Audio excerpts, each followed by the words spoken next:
You're one of the people that I wanted to have on this podcast because I know not only the quality of your insights, the time you've had in the driver's seat at a private practice.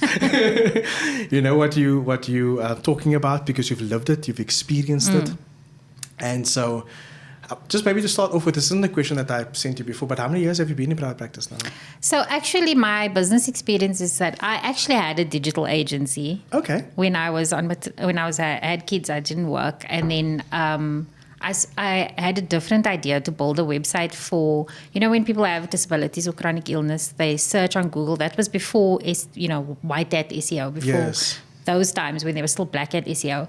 And then all the American and UK sites come up. And so it was difficult for people to find resources for like wheelchairs and things. So I actually had an idea to create a website that was you go there instead to find like products and stuff. And so my cousin had a agency and he said, no, it's easy to make a WordPress website. I'll set you up and you can just do your thing. And I became obsessed with making WordPress websites. And then I realized that that's the problem, that we don't know how to market as health professionals. And so that's how I got into that world. I did a digital marketing course on Get Smarter. I did all of these things. At the same time, I was also writing content for overseas websites for mental health. So I recognized the value of SEO and content writing and all of that stuff. And then, so I wasn't in private practice.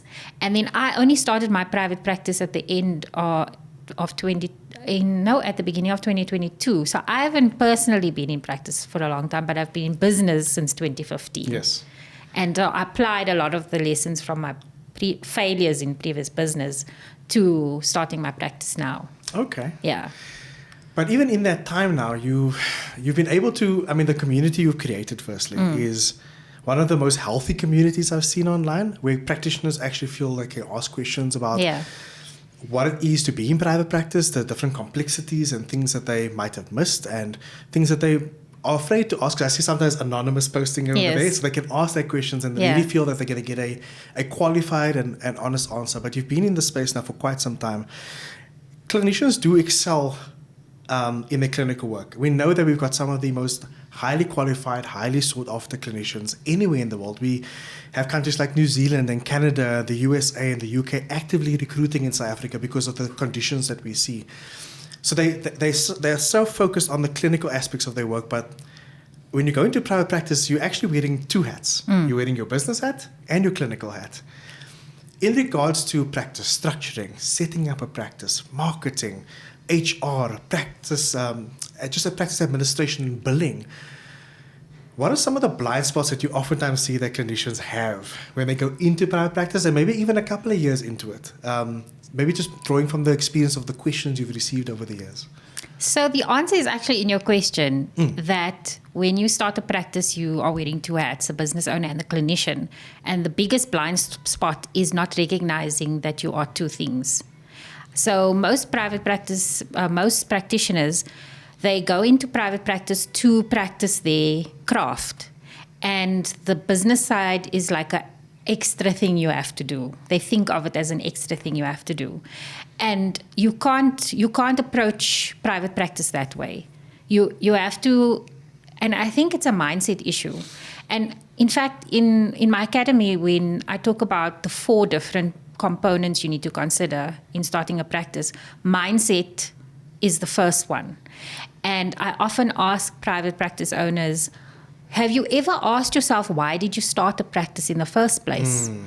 And it's going to be different for different people. And I know in the private practice business economy space, a lot of content speaks to mainly medical practitioners like the doctors. And even our HPCSA guidelines, the wording of it, it's like they're only talking to doctors. Yes, they forgot about the rest of us, right?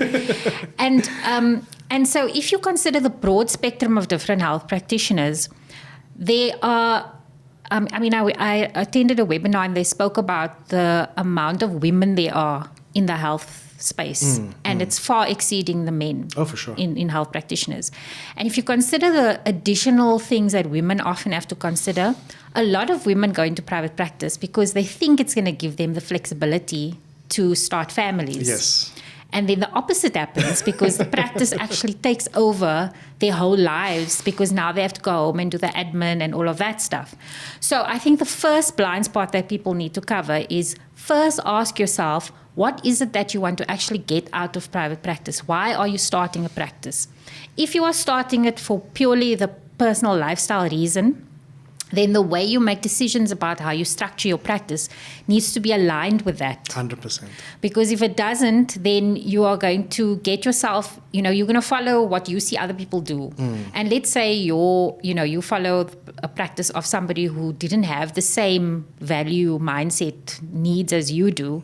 You're going to structure your business according to their vision, and then it's not going to be aligned with what you do. 100%. And so then you're going to work yourself out. So that's the mindset blind spot. Then in terms of the financial blind spot, I think outside of the business, get yourself into a good financial literacy mindset in your personal capacity before you even worry about what you need to think about from a business perspective. I want to add something there because there's a very big difference between personal finance and how you run your business finance. Absolutely. And just again, something I also noticed, and I was guilty of this myself when I started my practice, almost 11 years ago now, that you almost treat your business as your own personal piggy bank. And so that's a business expense and you swipe the card. Yes. And then those lines become blurred. But onto your point again about financial literacy. Yeah. Yes, so there are very different things, but they are so intermingled into each other, as you said. So if you go into business thinking, okay, I'll just follow all the business finance things, but in your personal capacity, you have no financial literacy, you're always going to be in a survival mindset. Sure. So it again links to the mindset. Yeah. So because you're in a survival mindset, you're not going to run your business financially efficiently because you're constantly in your personal capacity in survival mindset. So you're constantly taking from the business or making, bad financial decisions in your business. So that's the second thing. And then also not to underestimate the value of professional advice. So I made sure that even in my first business that I had an accountant. Yes. That was an expense I was willing. I was like, I'll sacrifice the chocolates every month to pay my accountant because I need somebody who knows what they're doing. 100%. And when my accountant wasn't serving me correctly by giving me financial accounts and advising me, I switched accountants. I'm an extremely loyal consumer. Yes. If I started with you, I'm going to stick with you. So it was a lot for me to change my accountant, right? But you have to do that. And then sorry to interject there, because again, you make another important point there, and just drawing from my own experience, when you've delegated that task, you still have to keep up your own personal literacy. You can't just take the information that the accountant is giving you and think that, okay, I've now outsourced that as their responsibility. Because how are you going to know that they're a bad accountant? If you don't understand what you need, am I getting my monthly management accounts? Am I getting my financials? Is my tax being submitted in time? If I'm doing payroll through them, is the payroll accurate? And all these elements, do I hear from them with regards to future-proofing my practice and the advice I'm getting into maybe growing and expanding? Do they understand my vision? And those are things that you probably thought about and you're like, no, but this accountant doesn't do that. So probably I should either switch or I should increase my understanding so I can make a better decision. Absolutely. Yeah. And I'll give you a practical example. When you register a company, for example, there's a lot of costs associated with maintaining a CIPC registered company. So there were things that my first accountant would say, you need to pay this. And I was like, a good accountant would actually prepare you and say, this is the annual this is what you can expect, the timeline. I can't tell you exactly, but you're going to expect that you're going to have to pay this at this time of year, and your annual audit at this time of year, and you need to renew your CIPC, and all of these are going to cost, and you're going to have my fee as well. Yes. So I can then plan ahead for what I need to budget in terms of cash flow. So that is why it's really important that you get legal advice, but professional advice, but that you also have to know about these things as well. 100%. Yeah. And then from a marketing point of view, of course, this is a topic that we really love, but from a marketing point of view, I think it's a lot of practitioners are so scared to market, one, because of the HPCSA rules, which I disagree with a lot of them, but okay, it is what it is. But then second to that, everyone thinks that the only way to market or the best way to market is word of mouth. And I know you and I have the same opinion about word of mouth. There's a place for it. And But at the same time, it's that can't be your only way to market. I just had the other day a consultation with a practitioner she probably has like way more knowledge about private practice than I do, because she's been in practice for years now. She's in her 60s, in her 50s, and she's now looking towards retirement. But she had the situation where she built her practice purely on word of mouth. And then at the place where her practice is based, the owner or somebody brought in their wife as a competitor in the same profession, and the referrals started to dry up. And it can be something else. Then also some of our other referrers were retiring. Yes. Yeah. So, those are things that you have to factor in, like what is the sustainability of your marketing? And then the last blind spot is to do with operations. Yes, big one. So you go in, and the irony is that when people start a practice, they tend to go immediately into the operations, but they don't then adjust that operations accordingly. And it's a living, breathing organism, essentially. Exactly. Because as your practice changes, as new legislation comes in, as the climate and the financial climate changes, you have to adjust, you have to pivot. New people come in, they have their own personalities, they've got a different way of doing things. You have to write standard operating procedures, you have to understand how these people now are going to be working in elements of your business that you used to work in as well. And they don't adjust, and they kind of like, oh, but you watched me do it, so you must know. No, we need to actually have an operationalized system that we can follow, so we can actually figure out, number one, were you onboarded correctly? Did you see the tasks that were there? And how can I hold you accountable to that? Because if you haven't given them an operational manual or something to work with, how could you possibly hold them accountable as well? So aside from the being able to outsource to people, and that's the reason you need to have an SOP, you also have to consider what is the mental load that it takes to remember all of these things. And of course, because this is my field of practice as well, it's executive functioning, how to optimize yourself, how to, if you find it difficult to prioritize and plan, how do you use systems and create systems that you can actually leverage off that. I come to you personally because I've done all that myself. Anyone who knows me knows that if you're watching this, you know that I'm the kind of person that, from a creativity perspective, I'm great, but from an ops and organization perspective, I'm not there. And that's okay, but you need to recognize that about yourself. Can you see how mindset actually weaves its way into all of these things? So if you have a self-awareness of what your strengths and weaknesses are, then you know what you need to outsource, first of all. But there's also things that you have to do. So how do you create recipes so that you don't have to always think about something, that it becomes automated? The more you can automate something, either for yourself mentally or through your systems, the less load it takes on you. So in your actual profession as an occupational therapist, something that you deal with a lot is, as you mentioned, this executive functioning. I think it comes into the next question I'd like to ask you around work-life balance for medical practitioners. It's a very difficult thing, because now, as you mentioned earlier in our talk now, you've got essentially two hats that you're wearing. You've got the clinician hat and you've got the business hat. That's two full jobs. And if you're running a practice that wants to expand and grow, you're not going to have any balance really to begin with if you want any measure of success. I know I certainly didn't. I don't know if it's possible, and I'm just talking from personal experience of here, but is there a possible framework you could suggest, a way that we could go about this, that we could get the best of both worlds? And so my first question is it possible? And my second question is, if it is, how do we do it? How do you find work-life balance as clinicians and business owners? So I think the first thing is to change your frame of reference of how you think of work-life balance. I don't think there is such a thing as work-life balance the way we traditionally think of it. We think of balance as this the scale where it's equal on each side. That's not real. What you have to think about is that it's more like a wave, and are your waves kind of settled? Yes. Do you have like I'm looking at a picture of water there now, and are the ripples kind of settled, or do you have like these tsunamis and things going all over the place, right? Because through your life, through seasons, there are going to be things that you're going to need to prioritize that's going to sacrifice other things. That doesn't mean you don't have work-life balance. It just means for that season or in that moment in your life, that's what's important. Let's say, for example, you're going to decide to study a PhD. When you are in the trenches trying to finish your PhD, you're not going to have time for other things. No. That doesn't mean you don't have work-life balance as a whole. If that's what you've intentionally, put in place, the supports that you need. Yes. Your family's aware, you've put in supports in terms of your work and all of those things. That's what work-life balance is that how do you balance out the resource allocation, whether that's your time, whether that's your money, whether that's the support you have from other people. That's what work-life balance is. So that's the first thing that you need to kind of get into your mind. It's not about having equal time among all the different areas of your life. Do you think we sometimes judge ourselves too harshly then? That you mentioned now that most private practitioners and most people getting into the space are women now. And they've got more demands than most men have.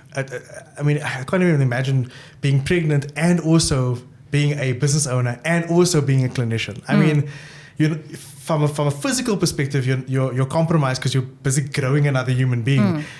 I mean, I think sometimes we judge ourselves so harshly that we say to ourselves, like, I mean, we're not keeping all these balls up in the air when we actually weren't meant to.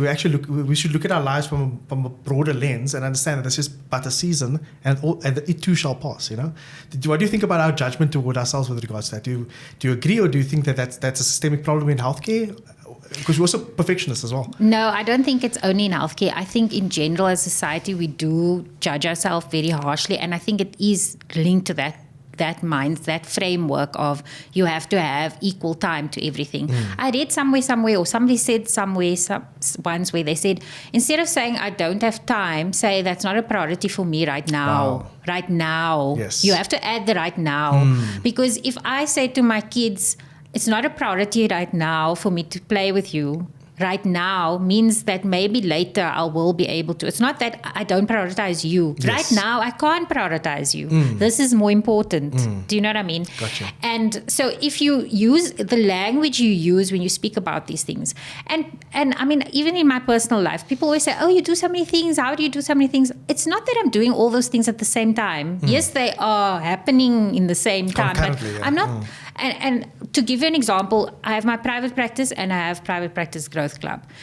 I know that there are times when I need to slow down my patients in order to make time to do what I need to do for Private Practice Growth Club. And then there are times, in fact, for the whole of, for most of this year, because I wanted to prioritize my practice, I actually cut down my services and was willing to sacrifice the revenue in my Private Practice Growth Club business because I wanted to focus my time on Private Practice Growth Club.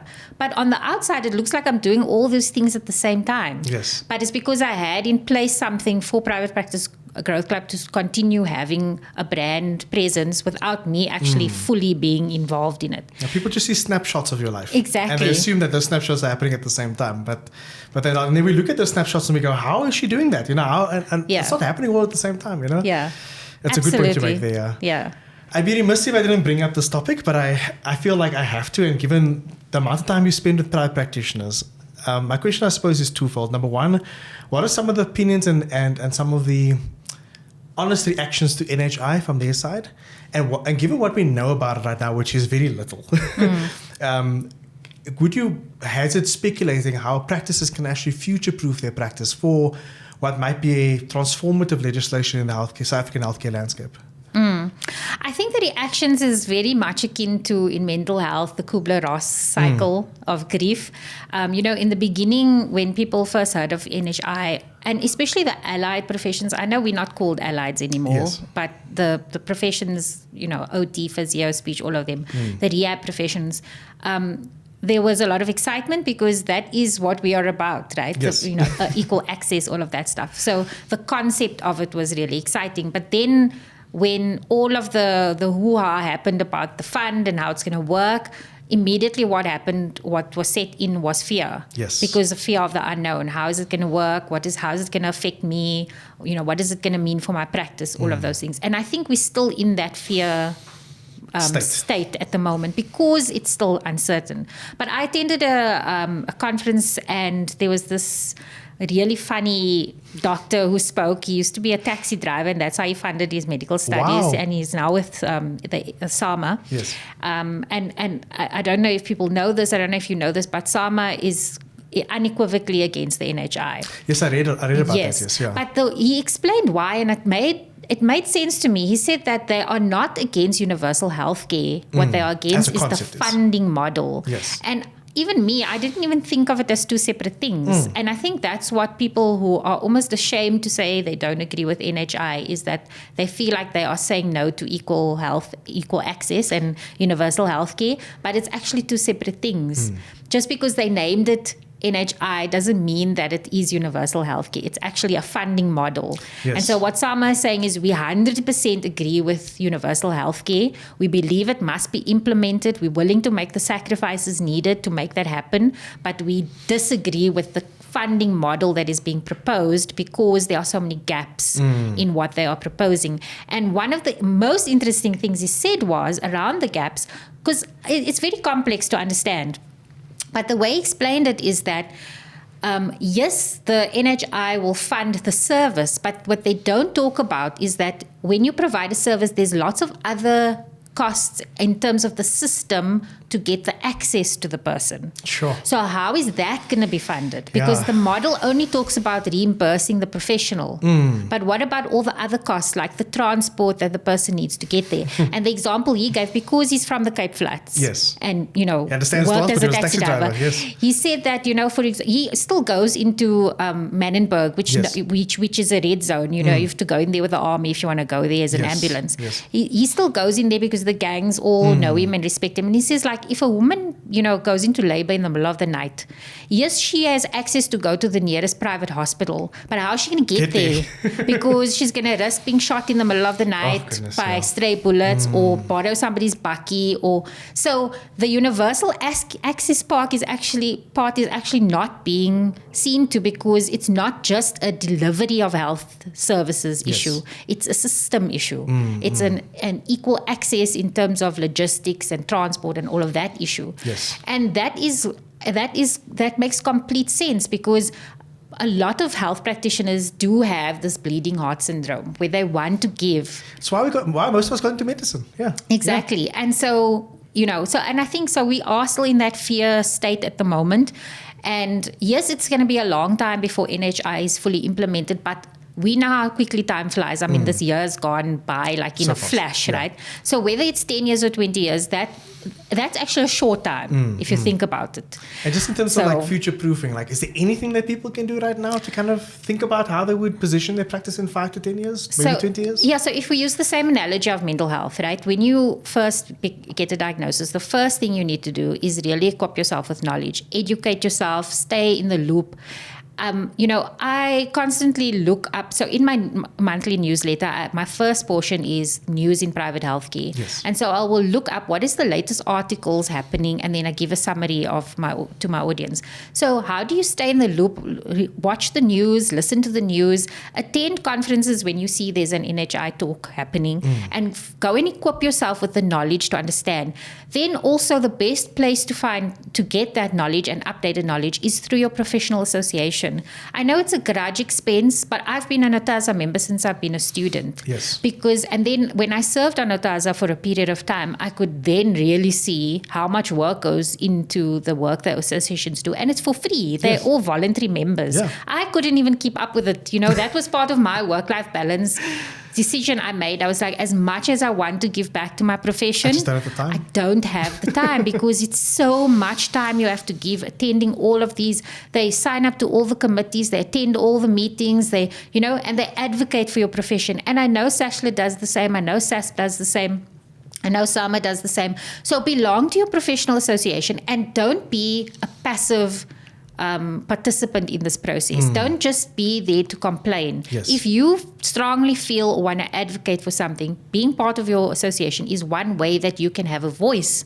So if you have something to contribute to what you think about the NHI, then do that through your professional association. And then the third thing I think is that you do need to embrace change, and the younger professionals come in and they kind of already come in at the new way of practicing. But I think this is speaking more to the older practitioners, the ones who are not yet ready for retirement, but they're like sort of in that middle stages of private practice, is that you can't be stuck in your ways. No. You have to be open to explore new ways of working, new ways of doing things. And one of the questions that in a recent event that they asked the accountant was, this was an optometrist, and how do I, make sure I reach break even? Or it was a financial question. And, he gave some good advice about products and things like that. And I said to her, but I also understand, we are highly regulated. So there are limitations into what you can offer. So within the guidelines, look at what can you offer to diversify your revenue streams. I have, for example, a physio who is an expert in pelvic health and potty training. And she gets people asking her all the time for information on this. And so one of the things I helped her with to set up an online course where she now sells that course to other professionals. Fantastic. Not only is she serving a profession, advancing the knowledge, but she's now got another revenue stream so that she's not totally reliant on doing her clinical work. Yes. And those are the kinds of things you need to look at to future-proof your practice so that whatever comes your way, you don't have all your eggs in one basket. Yeah. And this ties into what you spoke to earlier about, the ways that people have grown their practices in the past with just like having word of mouth or referral-based work coming in. I mean, we have to start being dynamic in the way that we approach private practice. It cannot just be this old traditional way. And yes, those old traditional ways are popular because they have worked in the past and they've been very, very lucrative and very successful and very stabilizing for practices. But we're entering into a new space now. We have the advent of artificial intelligence. We have systemized ways of doing things online. And so this kind of segue into our next question I want to ask you, which is around technology, is something that I'm particularly excited about. And I know you are too. I know that you embrace this wholeheartedly. I've seen some of the tools you use to grow Private Practice Growth Club and just the way that you communicate with people. I mean, people have said in the past, people don't read newsletters. Newsletter readership is on the up now. People are engaging more and more with us. And so it's because we can include more dynamic elements into these newsletters, videos and GIFs and links over to other things as well. But now we also have artificial intelligence. We have billing systems that are able to read certain things. We've got websites that are so much more than just websites now. They're all web portals now. You have a membership section, all that kind of thing. So my question to you is then, how can private practices embrace technology and do so in a way that is mindful of the ethical considerations as well, but embrace technology to make their systems and processes more efficient and allow them to have a bit more freedom in their practice as well? And maybe just some examples of ways that you've done it as well would be great. Yeah. So the first thing is, and again it ties back to mindset, is that you need to be willing to get out of your comfort zone. So many health professionals will say, but I'm so technologically unsavvy. And I say to them, when, and this is giving away my age, but when the phone, we had that long, is it a 5210? It was a long phone. Yes, it was a 5210, yes. And my husband's granny was living with us at the time. I always tell them the story. I say I can't even remember how old she was because she's now 90 something. So she was old then already, Sure. And so there was no smartphones, but we had this phone and she wanted to be able to use a phone. Yes. So I still remember I drew a picture of the phone. It's typical OT coming out now. I drew a picture of the phone with all the buttons and labels and said, if you want to do this, do that. So she used to first sit with the phone and the picture and she would practice on the picture and then she would try it on the phone. And eventually she would use the phone. And she was one of the first grannies that I know that was using a phone. Today she's 90 something. She can hardly hear. She can hardly see. We have to increase the size. But she's using now a tablet instead of a phone. Fantastic. So that then she can't WhatsApp because she can't see. So now I taught her how to use a voice note. Wonderful. So she can just talk. But I say to them, if she could do that, then you have no excuse. 100%. And this is a limitation you put on yourself. And you have to ask yourself, is it because you are technologically unsavvy or because you are afraid to try something new because you're going to get out of your comfort zone? So that's the first thing. The second thing is that I tell this to my clients as well, because with my clients, we also implement technology, my therapy clients, or we try things. And I always say, it's a trial and error. We're going to try it. And if it works, it works. If it doesn't. But there's two measurements, not just one. People always only look at is it effective? Does it work? That's only one measurement. The second measurement is, do I enjoy it? And if I don't enjoy it, is it because I don't know how, or is it because I just don't like it? It doesn't give me joy. Because if it doesn't, it's not going to be sustainable no matter how effective it is. You're not going to stick with it. And so social media is a good example. Just because I do not like making reels. I cannot bring myself. I tried it. I tried the thing of the pointing at the things. I felt so stupid. And it wasn't because it was out of my comfort. I just didn't like doing it. Yes, so it wasn't native to you. It took me too much time. And even though that was the trend and that was what was going to, what the algorithm favored, I didn't have to do it. You don't have to do it. And then, so then if you find something that is effective, then also if it is new to you, don't try to do too many new things at one time. Stick to one or two things, get to know it, get to like it, know how it works, be effective at it, then you try another thing. So if you decide, okay, I'm going to just pick one social media platform, I choose LinkedIn, right? Then get to know LinkedIn, get to, spend time on there, get to now understand how it works.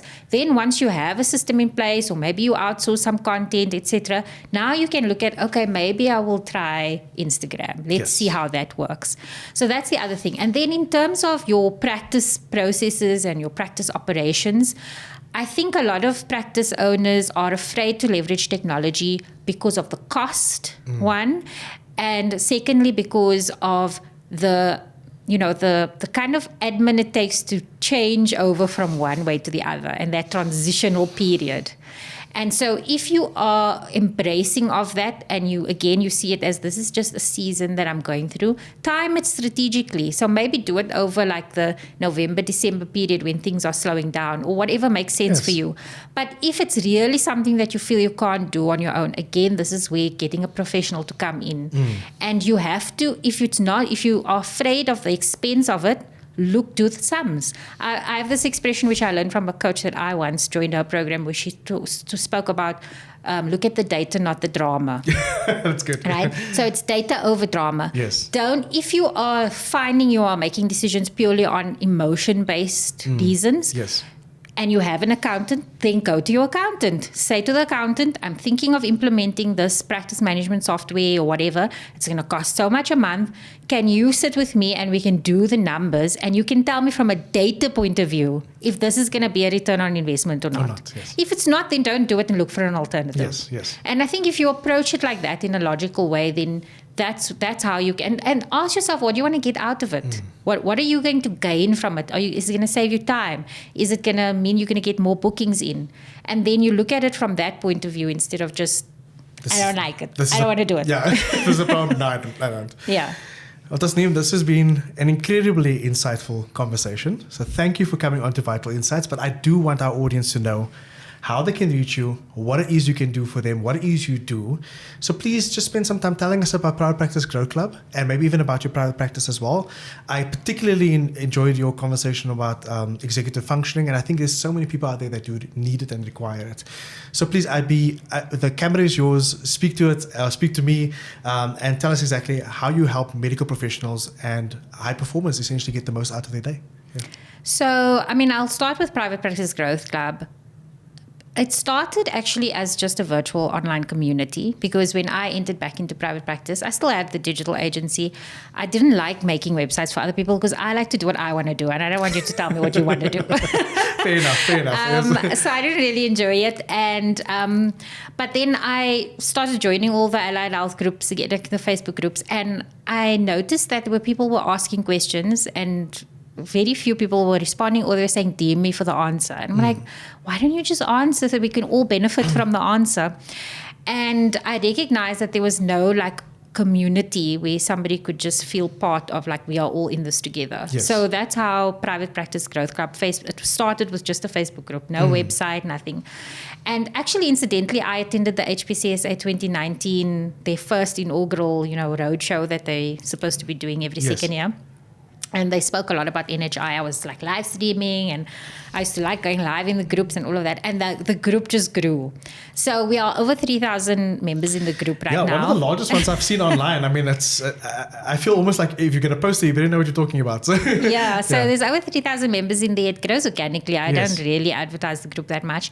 And it's a free group. It's a closed group. I do screen people. So at one point, there were a lot of companies that joined in. And I don't mind people advertising their products and services to practitioners, but I always decline them and say join as an individual, as a person. You can share your company if you want, but you must join as an individual. I don't allow pages to join anymore. So that's how it started. But it grew then because when I used to do the lives, I used to speak a lot about like the ethical rules and marketing. And I think when I was in high school, I did consider doing debating and becoming a lawyer. So I think that's that part that I'm kind of like using, you know. And so I used to get a lot of questions, and that's how I ended up starting a website and that. So right now, where we stand with Private Practice Growth Club, I did have an academy which I closed because what I found was it was an academy that was 4 modules, and I forced people to go through it because I wanted them to get the mindset and the, you know. But what I realized is that people enter at different stages in their practice.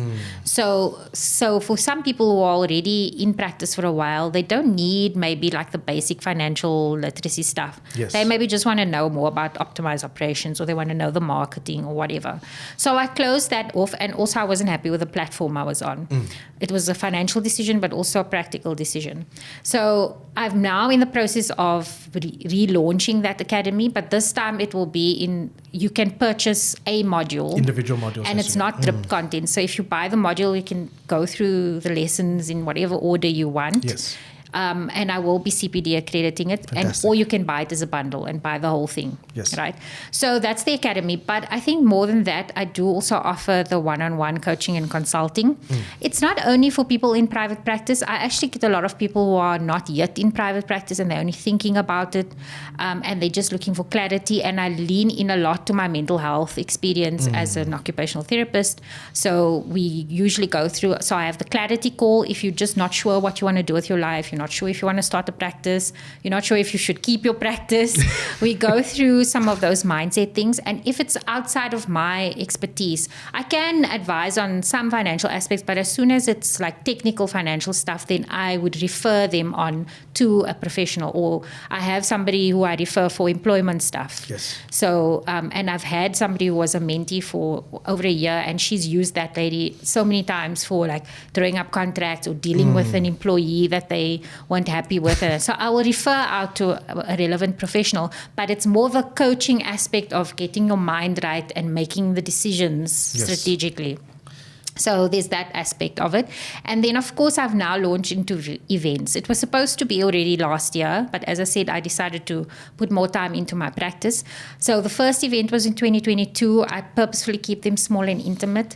And like I always say, like for me, the event isn't just you come there, you listen to the talk, you get your CPD points. I want it to be an experience. And it's very important to me to develop, grow community. And we have this issue where in the health space, we're very protective of our space and it comes from a scarcity mindset. Because if I share my tools of the trade with you, you're going to steal my patients, and then I'm not going to have business. And so my whole sort of motto is around competition, collaboration over competition. In fact, that's what my next event's theme is going to be called. Collaboration over competition. It's that it's that thing of we rise by lifting others. If you grow your profession, then there'll be more people wanting your profession, which means you will get more business. So the more successful practice owners we are there, you put your profession in a good light. Because you don't want to hear somebody say, oh, I don't believe in OT because I went to that OT and she was really crap. Right? Whereas if you help that OT become the best private practice OT they can be, despite them being your competitor, it means that other people will say, oh, I went to an OT and they were so great and so wonderful and etc. And then the next person who comes to you is your person, they will come to you, right? And so that's really what it's about. So the best place to get hold of Private Practice Growth Club is to my website, privatepracticegrowthclub.co.za. I've got a blog on there, all my events are on there, social media. My YouTube channel is the place where I share free information. It's one of the YouTube channels that I frequent. I've watched probably about half of your library by now. It's really an awesome place where people can go to. I mean, if you're sitting on your couch just drinking a cup of coffee, you can learn something really valuable. So definitely I would highly recommend it. Thank you for that feedback. And I often get people say, oh, I've been watching your videos for like 2 years now. And I finally decided I'm going to reach out. But I mean, the whole idea is, before we started having this conversation, you were saying that you find people gatekeep. And my thing is, a lot of the information that I'm sharing on there, you have to pay to do a course or go to a webinar or an event to get that information when it's freely available. Yeah. And the thing is, a lot of the information is not like it's from my wonderful knowledge. I'll go to the HPCSA website, read through the document, make sense of it, summarize it, and then say this is what it is. So you can get the information elsewhere. So that's why the YouTube channel is free. It's a place where you can quickly and easily go and find information on various things. And I often bring top, experts in. Yes. And it's not only also information, it's also tutorials. So I'll actually screen share and show you how to register with the MedScheme website step by step, like on my screen. So that's also the best way. And then, of course, on LinkedIn, I also post quite a lot. What's your handle on LinkedIn? So I have a company page, Private Practice Growth Club, which you can search. But then in my personal professional capacity, it's Tasneem Abrahams, if you look that up. And it's all caps as well. I noticed that about your Is it? It's Tasneem Abrahams, all caps, yeah. Okay, I didn't even realize it's very that. distinctive. No, it's a great branding tool because it's very distinctive. It pops out on the feed, yeah. So. Okay, cool, yeah. So so on my individual LinkedIn page, I obviously cross-share from Private Practice Growth Club, but I mainly talk there about ADHD and executive functioning. So my practice is focused mainly on teens and adults with ADHD or executive functioning challenges, because not everybody who has executive functioning challenges has ADHD, but everyone who has ADHD has executive functioning challenges.